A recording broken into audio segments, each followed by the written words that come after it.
My job is to somehow make them curious enough or persuade them by hook or crook to get more aware of themselves and where they came from and what they are into and what is already there, and just to bring it out.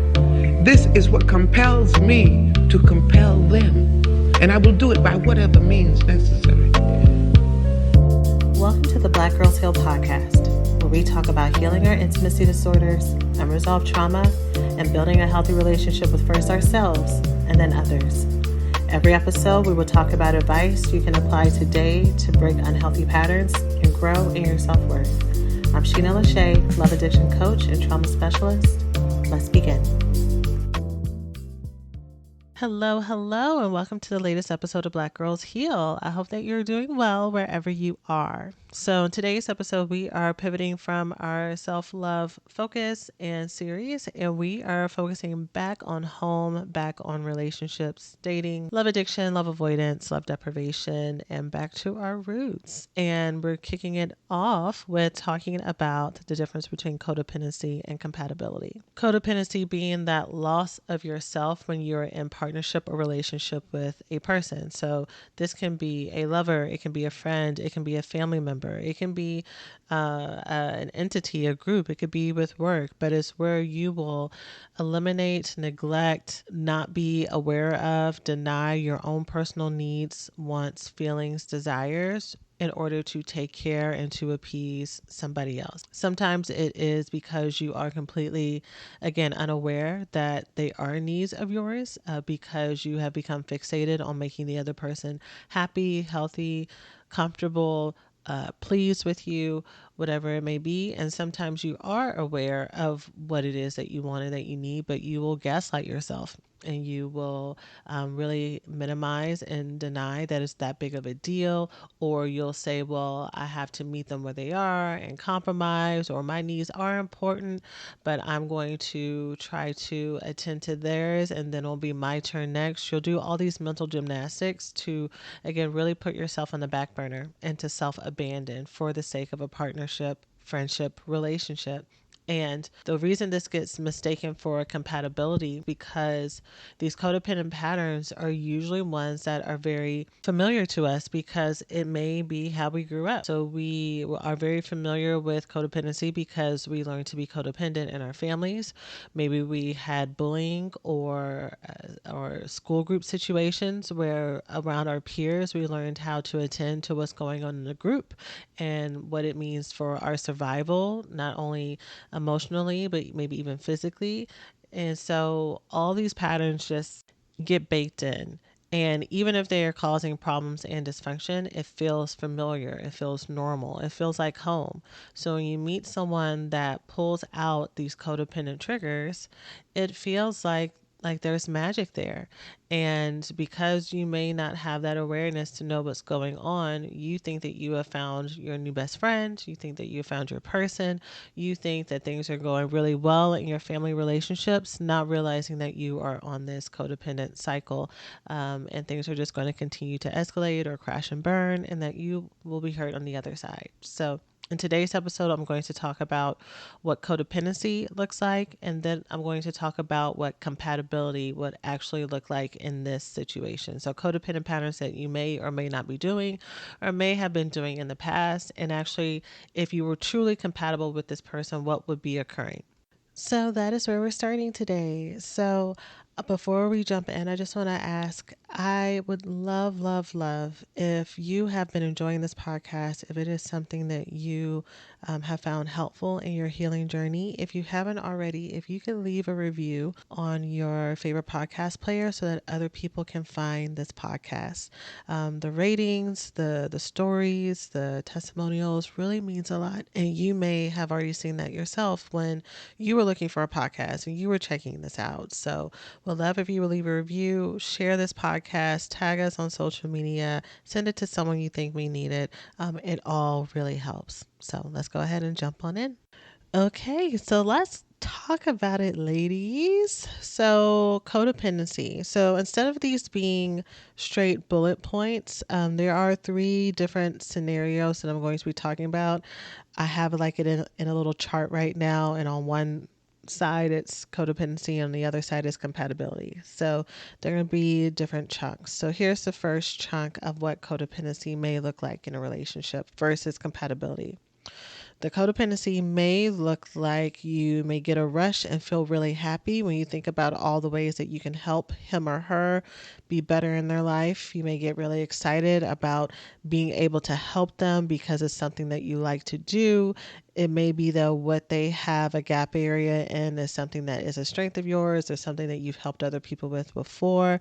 So you get really excited that you get to be useful to them. And you feel really grateful that you found someone who may also be open to being helped, one that needs to be helped and that is open to being helped.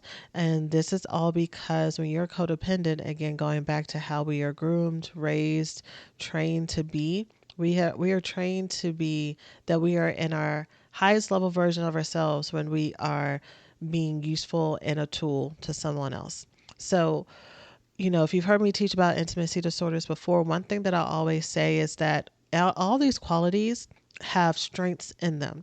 So it's not black and white and like, oh, when you want to be helpful or if you're very generous or you're very compassionate, you have to get rid of all of that to be healthy and healed. Those are superpowers that you have, to be generous, to be merciful, to be open-hearted, to be thoughtful, to be insightful, to again be helpful. These are all amazing things to have. But when you are in a series of codependent, love addictive relationships, you give all these skills, one, to people who cannot reciprocate, don't want to reciprocate, don't know how to reciprocate. And so you're always in the place that is overgiving. And also number two, with to that point, is never enough. There's never enough help, affirmation, care, patience, forgiveness that you can give these people to where they actually come up to being better people, to being better partners, to being better friends, to being better family members. And it always seems like it's just on the cusp. It's just on the cusp to them being able to be reciprocated, for them to be able to reciprocate what you're giving to them, for them to say thank you, for them to realize all that you're giving them, for them to finally be happy and whole and lucid and whatever else. But that day doesn't come because you are in a codependent relationship. So what does it look like when you are a helpful, generous person who is in a relationship with someone who is compatible? The way that looks is you are in a friendship, a relationship, a family connection with someone who is actively contributing real, sustainable assets and skill sets and strengths to your life. I'm going to say that again. Real, sustainable, tangible skills and assets and strengths to your life. One of the things that I will commonly hear someone who is in a love addictive or codependent relationship say when I ask them what that other person does for them is some variation of, well, they listen to me and, they're always there for me emotionally, and always has air quotes under it, right? But it's the fact that they have at some point in time held space for them. And you know, the bar is so low because to them that is really significant. It is a huge gift, and it's because they have been surrounded by people who do not listen to them. They have been surrounded by people who do not care about their emotions, about their feelings. They do not have a safe space. So for them to have someone who actually listens and they feel at some point in time in the conversation not judged, that is something that needs to be celebrated and acknowledged. But here's the thing: someone listening to you and treating you with respect is not a novel experience. It may have been novel for you based on your history and your background and people around you who may have betrayed and hurt you, but having people who actually care about your thoughts and your feelings and your personality and care about you and care about your stories, once you break out of these cycles, it's a dime a dozen. It's a dime a dozen because those are normal, healthy human interaction skills. And then you get to narrow it down to, okay, this person is listening and stuff, but do we actually click? Do we actually vibe? Do we actually go together? Do we match? And that is the difference between, you meet people who are great people, but they're just not your people, right? And there is a neutral statement. There's nothing wrong with that, but you find people that you actually vibe with and that you connect with. But I think when it comes to love addicts and love avoidance, or yeah, love avoidance as well, whenever they are getting in touch with their vulnerability or they finally open up to someone, we are so starved for that acceptance, and so starved for that, for being seen, and so starved for being loved, so that when someone gives us a piece of that, then we act as if that it matches everything that we're giving to them, going back to the codependency piece. So it feels like it's equal playing field, but it's not, right? You are still the one who's over showing up, over committing, and not staying in the relationship. And so going back to compatibility, you need to look at the same way that you are bettering this person, right? If you meet someone and the way that y'all merge and match is that y'all are, each other's balance, right? Where your strengths are is where their growth areas are, and vice versa. That is beautiful. You just want to make sure that that person actually has strengths, real strengths that they are actively cultivating in their life on their own, without you having to remind them of it, or being their coach or their guide, right? They have their own internal coach and guide. They have their own internal compass. They have their own internal sense of confidence. And you are just someone who's on the side as a supplement and as a cheerleader. And so they are the ones who are fully accountable for their own life, and they don't need your help. They may be open to your help and your encouragement, but they don't need it, right? When you're codependent, or when you're used to being codependent relationships, you're really good at finding people need, who need, and you need to be needed. And so that's what the fit is. That's why it feels like it's a match made in heaven until it's not. The second scenario for the difference between codependency and compatibility is when it is codependency, you will find that your life gets absorbed into theirs. You cannot emotionally cope when there's too much space or distance. Normal couple conflict and distance is seen as failure on your end, that you've done something wrong, that it's a crisis, that it needs to be fixed. It's really hard for you to feel stable unless something is rectified between y'all. And so when it comes to compatibility and being in a healthy, compatible relationship, normal merging absolutely occurs, especially if you're in a romantic partnership, but also in friendships and in relationships, right? To where you're spending time together, and you start to maybe share hobbies together. You may be doing things together, and you may merge your friend groups and stuff like that. But in a healthy partnership, you are still two distinct individuals who, you still have your own thoughts, you have your own hobbies, you have your own groups, you have your own ideals. And the difference is, even if the way that your coupleship works is that y'all are really so alike in so many ways, so there really is like this overlay, there really is a really clear merging of lives. You don't have lives. There are some couples who have lives that kind of run parallel, and they have overlapping, but they still have very much distinct lives. And there are some couples who, you know, when we look at our Venn diagram, like those circles are dang near, fully overlapping into one. And so there's, neither one is better than the other. What the problem is, and what may make that codependency in either way, is if, well, actually, more in the overlapping of two concentric circles, but what may make it problematic with codependency is in that merging, that you have a hard time knowing how to define what are your thoughts versus their thoughts. That if they decide to do something else, if they decide to change the routine or script, if they decide to get a different interest, or, change something about their life to what fits them better, you're in complete disarray, because you have merged fully your identity and what you do and how you show up and what you think about yourself into being this new entity in this coupleship, right? So instead of the coupleship being something that, you're both Imagine you have a giant glowing ball of light. And that glowing ball of light is your relationship.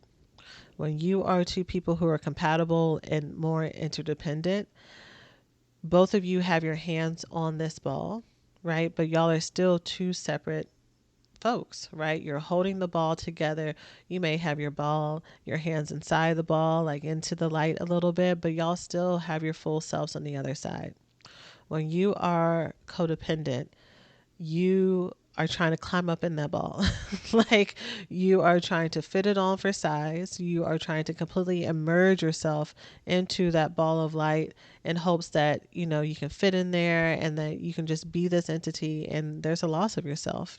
You are now, you no one can see you anymore because this coupleship has become your everything. So you want to make sure that you still have your own personality, that you have your own thoughts. I think sometimes love addicts really want to find a partnership because it will give them the relief to having to have to think and have to try and have to show up and have to figure out who they are, especially if you have left different settings, if you're maybe you're one of those people who has checked everything off your list, and so you're just looking for, okay, well, what do I do now? Who am I now? And you're looking for that next stage, the next step to kind of tell you who you are because you don't know how to tell yourself who you are.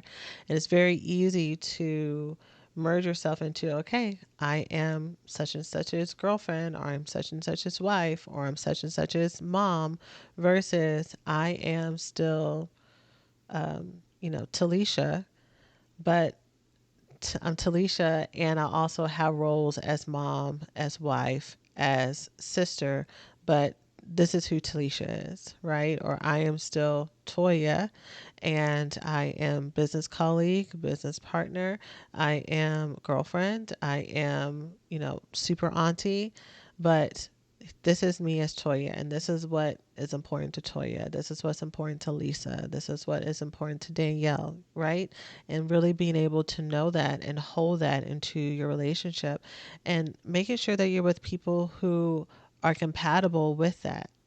Love addicts, we are great codependents. All love addicts are codependents, but not all codependents are love addicts. So you may hear me interchange those a little bit, but true compatibility comes when you know who you are and what you want and what's important to you, because then you get to find the people, persons, places, entities that match and fit your needs and your desires.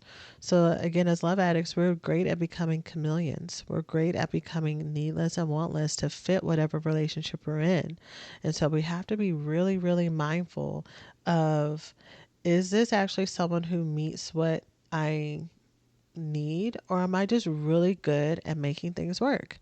Am I really good at making myself feel small, or making myself small, or pulling a Alex Mack? That's a millennial reference for for some of you who will get that and some of who don't, but like where you will liquefy yourself and fit into whatever crevice you need to make it work. Where how do you show up, and or do you even show up at all? And it's okay to be antagonistic. It's okay for my codependence. It's okay for you to really share your thoughts and your fears and to disagree and to show up with full light and to show up with your full chest. One of my good friends, they were talking to me about the book, and this is an older book. I mean, it's not an old book, but it's older in the scope of the self-help development books, but it's become a little bit of a standard. The book, The Subtle Art of Not Giving a Fuck. And I saw the book when it first came out, and even though I love God, but I cuss a little here on the podcast, like I don't I typically don't really get attracted to things that are that crass and that in your face. I need something a little bit gentle. Talk to me nice. And so, but I've been talking about a lot of things that I talk about here, and growth and healing and stuff, and they were like, I really like this book and I think you would really like it too, or that it could really help you. And, just showing up and being yourself unapologetically. And so I haven't gotten here. This is me saying the book. I'm not fully recommending the book because I haven't gotten far enough into the book to say yay or nay, but it fits what I'm talking about here. But I've gotten through part of the first chapter.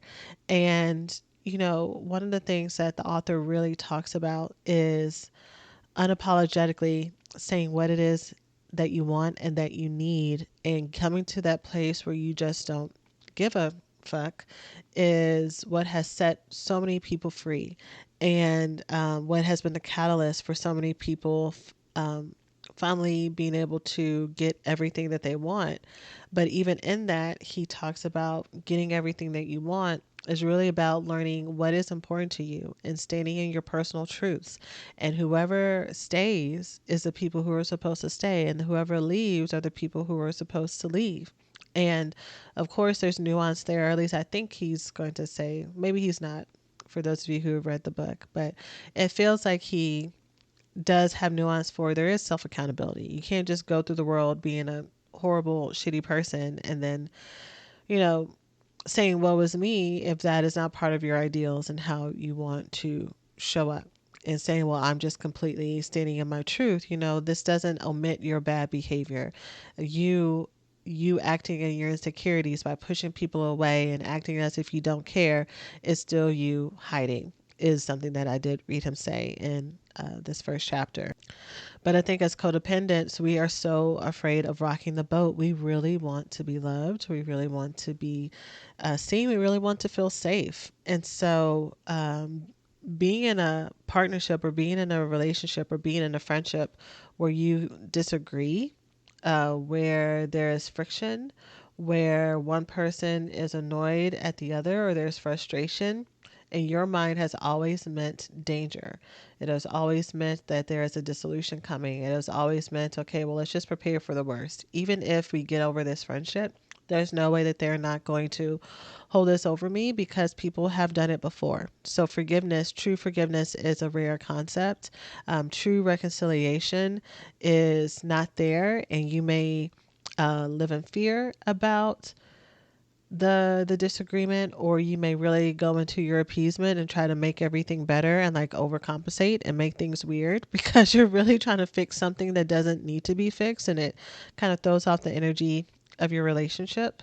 And so, bringing this back to the compatibility part, as and getting out of codependence, is you seeing that you having needs and wants and a voice is exciting to healthy friends and to healthy partnerships and to family. Being able to match. So, even when you think about Velcro, the way that Velcro works is that there is, pardon these not being the correct terms, but there's the fuzzy side and then there's the sticky side that has the prongs that sticks to the fuzzy side. And when you get two of those same types together, they don't fit together. They need to be opposites for them to match. Jigsaw pieces, there needs to be difference in cuts. There needs to be difference in shapes for them all to come together. Our differences is what makes our relationships stronger. It's what makes them last. It's what makes them vital. It's what makes them exciting. It's what makes them grow. It's what makes them flourish. And for those of us who are codependents, we have learned to buff out all of the rough edges. We have learned how to make ourselves silky smooth like porcelain, and just so nothing can stick, right? Nothing can stick, and we can be smooth and we can like fit in wherever it is. And so us learning how to grow that stubble out. Learning how to, are y'all liking all these metaphors that just keep coming out? They're like the most random metaphors, but they're what's coming. Us learning how to like let ourselves like shift and grow and have pointy corners and all that stuff is very uncomfortable for us. We like to be our small porcelain smooth balls, right? We like to kind of blend in to where no one can say anything because it's how we stay safe. But for you to get what you want, my love, you are going to need to stand out. And you're going to need to learn how to stand out and stand out loud so that whoever you want to match with, friendship, romantic wise, or family, can actually connect with you so that they can have something to latch onto and hold on to. Um, and that brings us to our last difference between codependency and compatibility. Again, as a reminder, if you are enjoying this podcast episode, please share it with a friend or a loved one, and would love to get a review on your favorite podcast player so that other people can find the podcast. So, the third situation scenario or of difference between codependency and compatibility is noticing where you may overfilter what you want and what you need or what you may want to say because you are, again, trying to keep the peace. You're trying to make things comfortable. You're trying to save things for the right time. You're trying to handle all your emotions and thoughts yourself because you don't want to burden them, or it's not that big of a deal, or you think you already know what they're going to say. Whatever it is, you are not sharing all of your thoughts, right? So the other point was about you actually showing up and figuring out who you are, what you want, your personality, living your life out loud, however that is, having your own entity and identity was the second point. And this is talking about your voice and vocalizing that and showing up and how you communicate with someone. And or the fact that you don't communicate when you are leaning into codependency. And you may think that you are just being conscientious. Hopefully I said that right. But it's your trauma. It's your trauma. And so the way that compatibility shows up is not only are you sharing what your thoughts and what your feelings are, is that you are compatible with someone when you have either similar communication styles that complement each other, or that you are both of you actively working to understand the other one's point of view. If you are the one who is always the one actively understanding your partner's point of view, you are the one who is over communicating. You are the one who is trying to translate what they are saying. You're the one who's always saying, okay, let's talk about this. Let's fix this. You're the one, if it's always you and that person either does not ever initiate these conversations themselves, or rather, because I think this is what trips up some of us. Some of us are in relationships with really great, amazing partners who truly love us and care for us. But because they do not verbalize emotions and conflict resolution, and they don't want to come and sit down and let's have a talk and like get really deep with it, we feel like they don't care. And we feel like they really are kind of thoughtless when it comes to this. But really, we don't understand how they are communicating and how they check in on us, and what it is that and how it is that they show up. And so what you're actually looking for is, do I have a partner that ever seeks to understand me, period? And they seek to understand me not because they got in trouble, or not because, they want something or they're trying to use it against me, but because they actually enjoy me and like me as a person, because they want me to be happy. So whatever language it is that they try to do this in, are they actively trying to meet me where I am? Are they actively trying to get me and study me as their partner, as their friend, as their lover, as their friend, as their family member, right?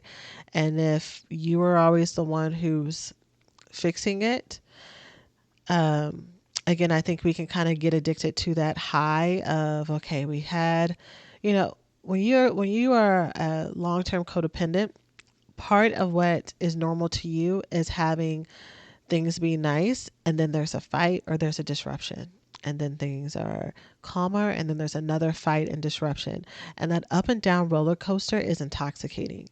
That is part of your nervous system's foreplay, right? And so when you get into friendships or relationships or family dynamics where there's like, a time of calm, but then a big blow up, and then a time of calm and a big blow up, no matter how chaotic it may seem, that is you're normal. And so that is sexy. That is exhilarating. So there is so much endorphins and I'm assuming probably like dopamine that even comes out after y'all have a big fight or disagreement, and then you have like a heart to heart conversation or something gets resolved. Like the relief that comes with that, the pleasure that comes with that, like that is like a full body experience. Those of you who are codependents, you know how that feels. And so you can think that you have successfully worked through something when really you have just successfully completed a trauma cycle, right? And so that's the high that you're feeling right now. You are right back in the game.